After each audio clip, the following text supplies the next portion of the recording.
Hi, everyone. I'm Liz Scott of Liz Lovely Cookies, located in Waitsfield, Vermont. My operations manager, Emily, is celiac.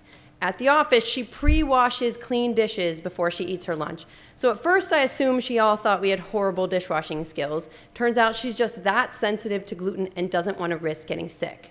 Now pretend for a moment that you are Emily, and you are out meeting friends for coffee or lunch, and everyone's getting some amazing treat, and you are either left with no option or something made there hanging out in the case with those gluten-y items, and you think to yourself, I don't want to risk cross-contamination and get sick, so you go without.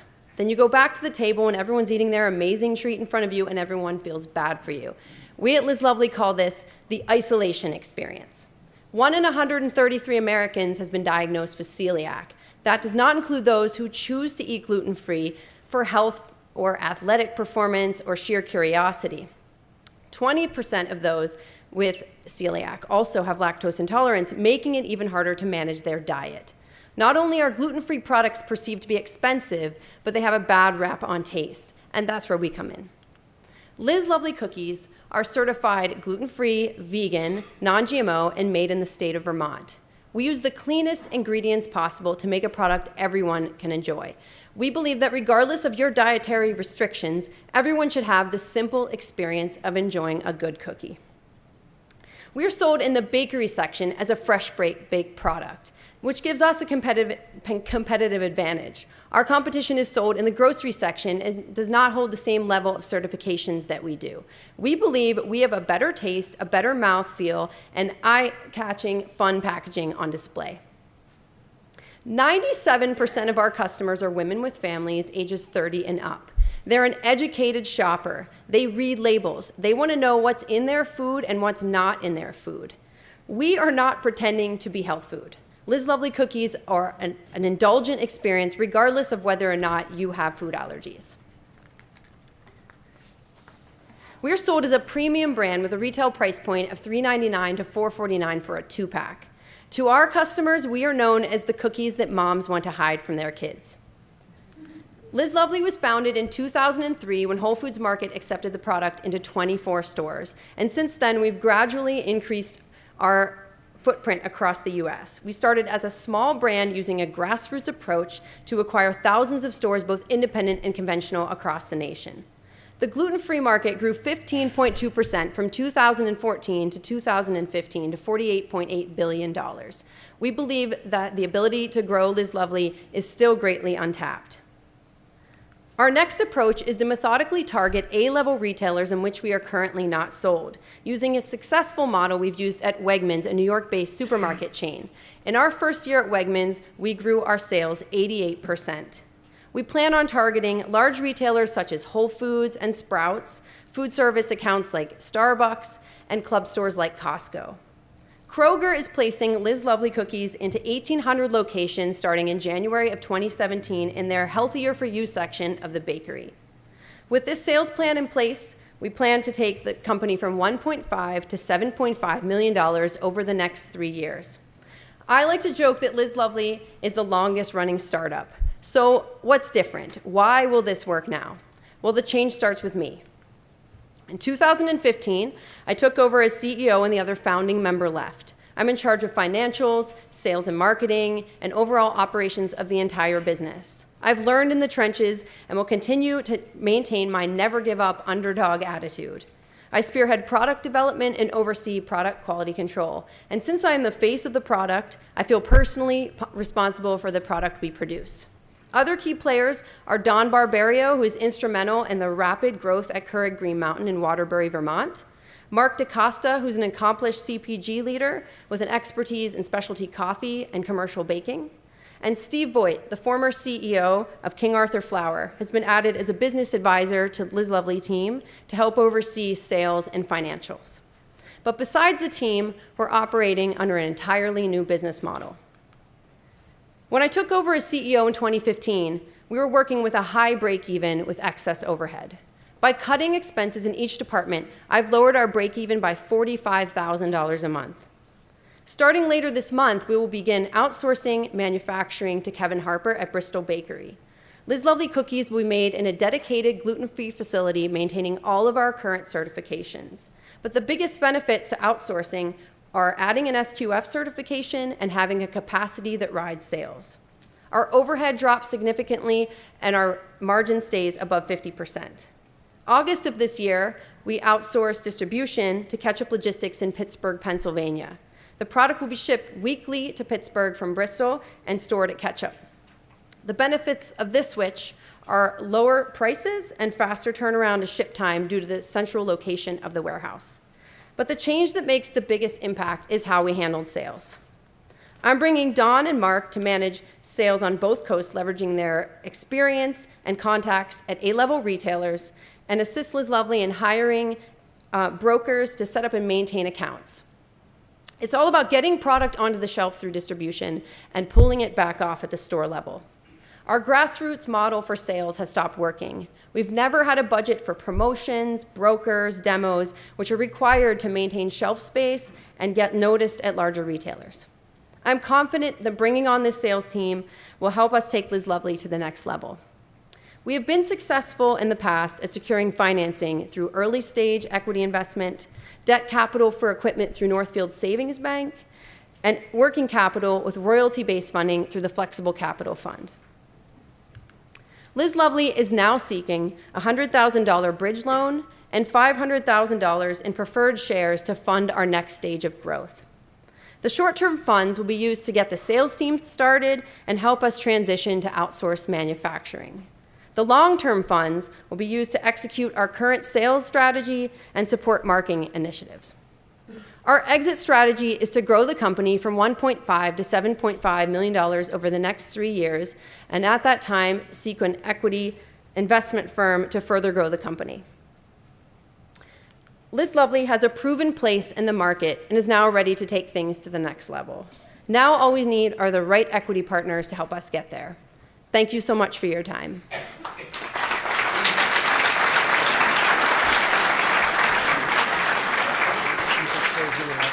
Yep.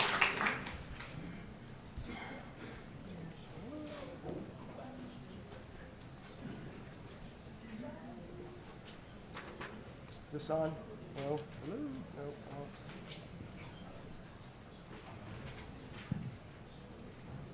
Hello?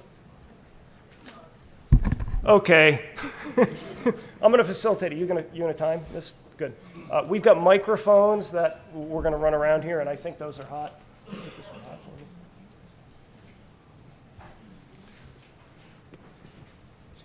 me. All right, Dave, you had the first question. Yeah, I'm good on the mic.